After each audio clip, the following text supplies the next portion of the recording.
Technology ने life को काफी आसान बना दिया है। अब घर से बाहर निकले तो घर के सभी इलेक्ट्रिक इक्विपमेंट्स खुद ही बंद हो जाते हैं।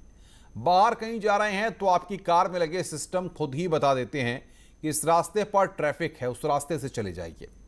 इस टेक्नोलॉजी को इंटरनेट ऑफ थिंग्स कहते हैं। आज बात करेंगे आईओटी की, नहीं करेंगे बात साइबर वर्ल्ड के उन शातिरों की करेंगे जो गाहे बगाहे आपको चूना लगा रहे हैं।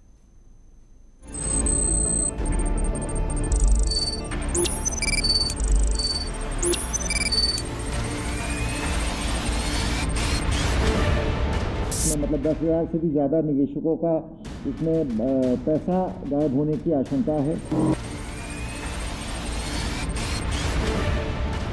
3 कंप्लेंट्स आई है, 2 तो हमने साइबर पुलिस स्टेशन देहरादून अभी यहाँ दर्ज कराई है और एक टेहरी में दर्ज 3 FIR इसमें दर्ज हुई है।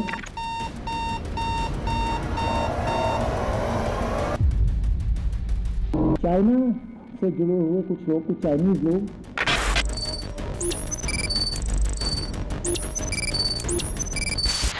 कि करीब 5-6 चाइनीज़ नेशनल्स, जिनमें से काफ़ी पहले इंडिया में रह चुके हैं अर्ली 2020-2019 में।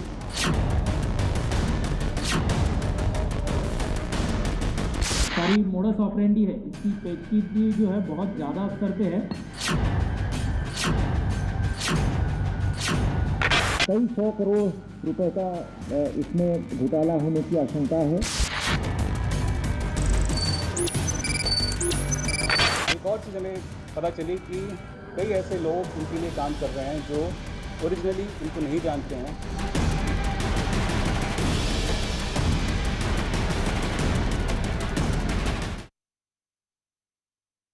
का पावर बैंक यानी कि ठग्स ऑफ चाइना रातों रात रुपए कमाने की चाहत किस कदर आपका आर्थिक नुकसान कर सकती है?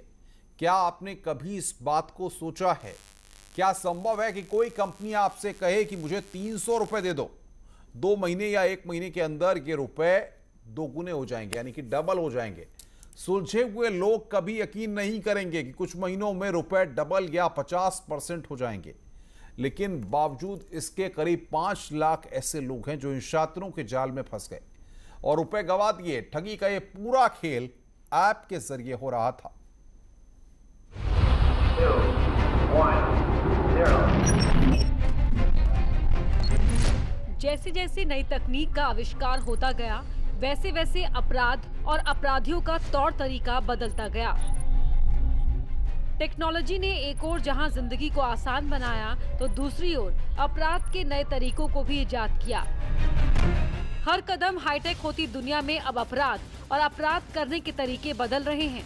पहले चोर घर में घुसकर चोरी करते थे, लेकिन अब साइबर अपराधी आपके घर में तो नहीं घुसेंगे, मोबाइल के जरिए ऐसी सेंधमारी करेंगे कि जिंदगी भर उसकी भरपाई कर पाना मुश्किल हो सकता है।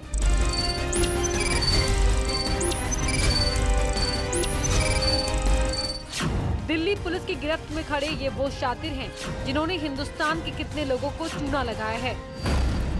अभी इसका ठीक आकलन भी नहीं हुआ है, लेकिन शुरुआती पूछताछ में दिल्ली पुलिस ने कहा है कि इनकी संख्या लाखों में है। 5 लाख लोगों का रिकॉर्ड तो हमें पेमेंट गेटवे से मिल गया है। इसके अलावा डायरेक्ट भी UPI के माध्यम से अकाउंट्स में पेमेंट होते थे, वो सारी डिटेल्स अभी खंगाली जा रही हैं। इस ऐप को डाउनलोड करने वाले तो 50 लाख से ज़्यादा लोग हैं। अगर आप एज्यूम करें कि 50 लाख लोग जिन्होंने डाउनलोड किया है, ऐसे लोग हैं जिनके पास डायरेक्टली लिंक जा रहा है through WhatsApp messages and all, तो संख्या बहुत ज्यादा होती है। ठगी के इस महाखेल में 1 नहीं, 2 नहीं, बल्कि कई खिलाड़ी हैं। बारी बारी से एक स्टेक होल्डर्स को समझिए और फिर विस्तार से बताएंगे कि कैसे ये पूरा गैंग काम करता था, कौन कौन लोग इसमें शामिल हैं, इसका चाइनीज कनेक्शन क्या है, सब कुछ क्रिस्टल क्लियर हो जाएगा। ये ठगी ऐप के जरिए होती थी। Power bank, EZ plan app से ठगी होती थी। लोगों को अमीर बनाने का लालच दिया जाता था, रातों रात रुपए कमाने का दावा किया जाता था। पेटीएम, रोजर पे, फोन पे, बिटकॉइन, फर्जी कंपनियां, यूट्यूब, इंस्टाग्राम और कई सोशल मीडिया प्लेटफॉर्म का गलत इस्तेमाल किया गया। ऑनलाइन सर्फिंग के दौरान अक्सर ऐसे विज्ञापन दिखते हैं कि मैंने 1 महीने में 10 लाख रुपए कमाए, आप भी पैसा लगाएं और कमाएं। इन शातिरों ने भी यही चाल चली और ऐसे 2 ऐप सोशल मीडिया के जरिए पब्लिक डोमेन में उतार दिए गए। ये दावा किया गया कि अगर आप इस ऐप्स के माध्यम से इन्वेस्टमेंट करेंगे तो अच्छा रिटर्न मिलेगा, और देखते ही देखते 50 लाख से ज्यादा लोगों ने पावर बैंक ऐप को डाउनलोड कर लिया। शुरू में कंपनी ने इन्वेस्टर्स को अच्छा रिटर्न दिया। कुछ दिनों तक लोगों के खातों में रुपए आते रहे, जिसका नतीजा ये हुआ कि लोगों ने इस ऐप को अपने दोस्तों और रिश्तेदारों को भी फॉरवर्ड करना शुरू कर दिया। कंपनी भी लोगों से ऐप शेयर करने के लिए कहती थी। जो लोग शेयर करते थे उन्हें इसका कुछ फायदा भी होता था। पावर बैंक ऐप से ठगी का शिकार हर वर्ग के लोग हुए हैं। मिनिमम 300 रुपए से इस ऐप पर शुरुआत की जा सकती थी। ऐप पर रुपए लगाने वालों में हर कुछ लोग ऐसे भी हैं जिन्होंने लोन लेकर पैसा इन्वेस्ट कर दिया। शुरुआत होती थी, इन्होंने बहुत ही लो बेंचमार्क रखा हुआ था इसमें इन्वेस्ट करने का, ₹300, और ऊपर की कोई लिमिट नहीं थी। लोगों ने लाखों रुपए इन्वेस्ट किए हैं। जो रिटर्न्स आते थे वो भी इसी ऐप के माध्यम से आते थे और उनके अकाउंट में रिफ्लेक्ट होते थे। जिस तरीके से आपने पेमेंट किया उसी तरीके से आपके पास वापस आते थे। कई लोगों के पेमेंट जो है वो ऐप में तो दिखती थी लेकिन उनके अकाउंट में नहीं आती थी। तो इस तरीके से भी ये लोगों को डिसीव करते थे और उनको ये झांसा देते थे कि आपके पास पेमेंट आ रही है, जबकि कोई पेमेंट नहीं आती। जो लोग इस ऐप से इन्वेस्ट करते थे उन्हें पेटीएम, रोजर पे, फोन पे, यूपीआई या फिर डायरेक्ट कंपनी के अकाउंट में पैसा भेजना होता था और फिर कंपनी लोगों के खाते में उसी पेमेंट गेटवे के जरिए रुपए वापस करती थी। हालांकि शुरुआत में ही कंपनी ने रुपए वापस किए और एक वक्त के बाद रिटर्न पूरी तरह से बंद हो गया। कुछ लोगों के ऐप में तो रुपए दिखते थे लेकिन खाते में पैसे नहीं आते थे। धोखाधड़ी के इस हाईटेक खेल में चाइनीज और इंडियन बदमाश शामिल हैं। दिल्ली से लेकर देहरादून और बेंगलोर से लेकर बंगाल तक लोग इससे जुड़े हुए हैं। इस गिरोह में कुछ चार्टर्ड अकाउंटेंट्स भी शामिल हैं जो चीन में बैठे अपने आकाओं के इशारे पर फर्जी कंपनियां बनाते थे। नई दिल्ली पुलिस ने अब तक ऐसी 110 कंपनियों का पता लगा लिया है जो ठगी के इस गिरोह से जुड़ी हुई हैं।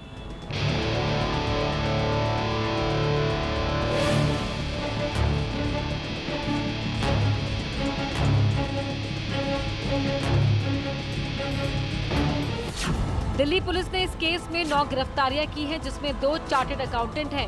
इन चार्टर्ड अकाउंटेंट्स ने एक नहीं 110 फर्जी कंपनियां बनाई। इन कंपनियों का जीएसटी रजिस्ट्रेशन करवाया, उनमें फर्जी डायरेक्टर्स अपॉइंट किए, बैंकों में उन कंपनियों के नाम पर चालू खाता खोला ताकि रुपए का आसानी से लेन देन हो सके। कंपनी भारत में बनती थी लेकिन ये ऑपरेट चीन से हो रही थी, क्योंकि ये शातिल कंपनी का पूरा डाटा चीन में बैठे आकाओं को बेच दिया करते थे। इसके लिए उन्हें 2 से 3 लाख रुपए मिलते थे। करीब 5-6 चाइनीज नेशनल्स, जिनमें से काफ़ी पहले इंडिया में रह चुके हैं अर्ली 2020-2019 में, वो इनको पहले से जानते हैं और उन्होंने ही इनके माध्यम से इन शेल कंपनीज को बनवाया और उनके अकाउंट्स को खुलवाया और उनका एक्सेस लिया। एक और चीज़ हमें पता चली कि कई ऐसे लोग इनके लिए काम कर रहे हैं जो ओरिजिनली इनको नहीं जानते हैं। वो सिर्फ टेलीग्राम चैनल्स और यूट्यूब के माध्यम से इनके टच में आए। टेलीग्राम चैनल पे इन्होंने उनको अप्रोच किया और अपने लिए काम करने के लिए कहा। इस तरीके से इन्होंने देश के अलग अलग कोनों में ऐसे लोगों को रिक्रूट कर लिया एक तरीके से, जो इनके लिए काम कर रहे हैं, इनके लिए अकाउंट्स खुलवा रहे हैं और इन अकाउंट्स को ऑपरेट कर रहे हैं।